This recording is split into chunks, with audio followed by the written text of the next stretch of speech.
When we think of Jerusalem, we think of domes, walls, enormous stories. But the city was also made of small things: hurried steps, hands on the ground, silences.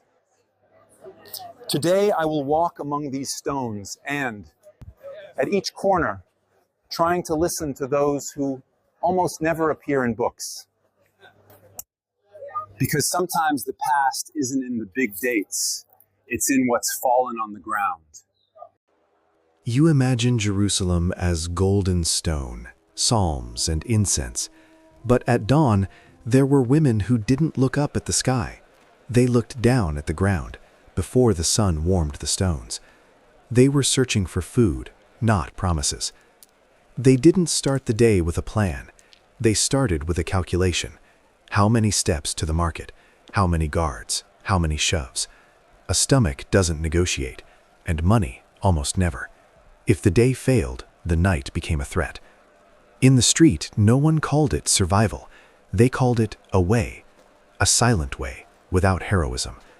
The widow walked with her eyes lowered because looking up invited questions, and questions invited shame.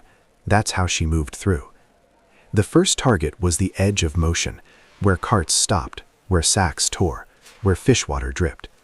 Leftovers always fell, and there was always someone pretending they didn't see. That was the city's invisible rule. When bread arrived, it didn't arrive for everyone. Flour was weighed, prices rose, and the day grew shorter. A widow without a male family member lost protection and income. What remained was time and a floor full of scraps. There were old laws that said, don't go back to pick up the forgotten sheaf. Leave it for the foreigner, the orphan, and the widow. The text sounded fair. But in practice, justice depends on who holds the sickle and who closes the fist. Outside the walls, fields and olive trees lined the road. At harvest time, the ground received fallen grains, loose grapes, crushed leaves. They called it a gift to the poor, but a gift requires courage to collect. Courage because the poor don't enter as guests, they enter like shadows.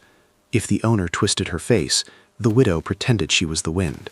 She gathered fast, in silence, so she wouldn't become an argument. And arguments were danger. A foreman could say she was stealing, even when tradition said to leave it. The line between right and humiliation was thin there, and someone hungry couldn't afford a lawyer. In the market, the leftovers were harsher. Fruit peels, broken grains, flour dust at the bottom of a bag, sometimes a bone with almost nothing. And even then, there was competition. Other hands were empty too. No one saw the widow as a whole person. Widows became a category, the ones who need. That's how they disappeared. The city spoke of faith and purity, but poverty was treated like dust, swept into a corner and forgotten. When she bent down, the world changed scale. The ground had its own geography. The crack where grain fell, the corner where an olive rolled, the shade where someone hid a crumb to pick up later. She learned by reading stones. Some carried children, not to move anyone, but because there was no one to leave them with. Children tire, cry, draw attention. Attention is expensive. Still, the widowed mothers squeezed the small hand and kept going, because stopping was worse. On festival days, it seemed there was more food, but there was also more watching. What was donated became a line, and a line becomes public humiliation. The widow calculated, is it worth waiting, or better to gather scraps outside, unseen, faster? Not every kind act was kindness. Sometimes it was theater. A man handed over bread while glancing around, wanting to be seen. The widow thanked him anyway. Gratitude was also currency, but currency doesn't fill a pot. That's why many preferred what no one wanted. Fallen grain doesn't demand a smile. A forgotten grape doesn't demand a speech. It only demands that you bend, and bend again, again. The widow's life was repetition. Repetition reshaped the body. Swollen knees, tight back, cracked fingers from sorting what could be used from what was trash. And the heart learned a trick. Don't feel everything. Feeling everything would break you, so she felt only enough to continue. There were community collection boxes and distribution in some groups, and ancient accounts even speak of daily distribution for widows. But no system reaches everyone. Someone always remains at the edge, and the edge is where hunger lives. Beyond food there was cold. In winter, stone holds the chill. Old cloth doesn't stop the wind.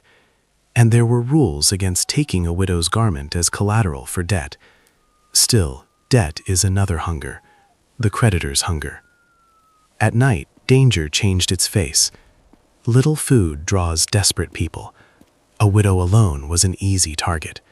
So she returned early, before full darkness, carrying a bundle so small it looked like nothing, yet it was the whole day. At home, the kitchen might be a corner with a pot and weak fire. She blew on the embers like she was blowing on hope. She mixed broken grain with water, thickened it, divided it. And every spoon was a question. Will there be more tomorrow?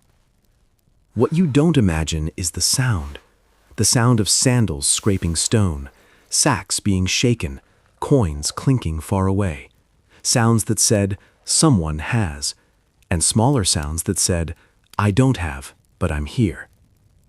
There was shame, too. Not moral shame, but social shame, being seen gathering scraps. Shame is an invisible wall separating those who ask from those who pass by. The widow had to cross that wall every day, and a crossed wall leaves marks. Some tried work, washing, spinning, carrying water.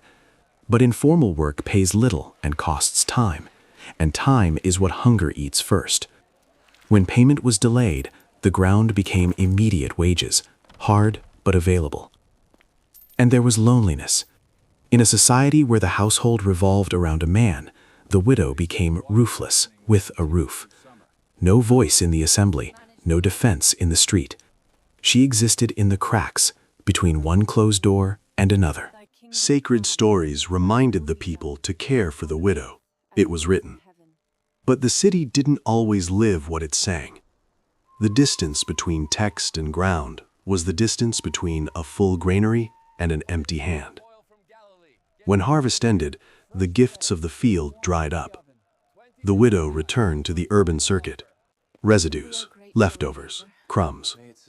And each change of season was a survival map. She relearned the city the way someone relearns a body. Sometimes a neighbor helped, an extra plate, a handful of flour. But steady help creates obligation, and obligation creates fear of offending. The widow smiled, agreed, lowered her head. Not because she was submissive, but because she wanted to keep the bridge. That bridge could break over something small, a rumor, a sharp word, a relative complaining. Then she went back to the ground. The ground doesn't gossip. The ground only offers what falls, and what falls is never enough. There were days when nothing fell. The cart passed intact. The seller tied the sack carefully. The field was picked clean. On those days, the widow learned to swallow panic without noise. Loud panic draws attention. Attention draws expulsion. And expulsion is worse than hunger. Because hunger you can still attempt. Expulsion removes territory. In Jerusalem, territory is everything. The corner, the hour, the gate. The widow guarded these secrets like jewels that feed. When someone said, God will provide, she didn't argue. She just looked at her hand. Provision for her had texture, rough grain, bitter peel, hard crust. Her faith was practical. She believed in the next forgotten sheaf, the next torn sack. The city on top looked solid. Underneath, it was a web of fatigue. Widows, orphans, foreigners, the sick, people who held up normal life without being seen.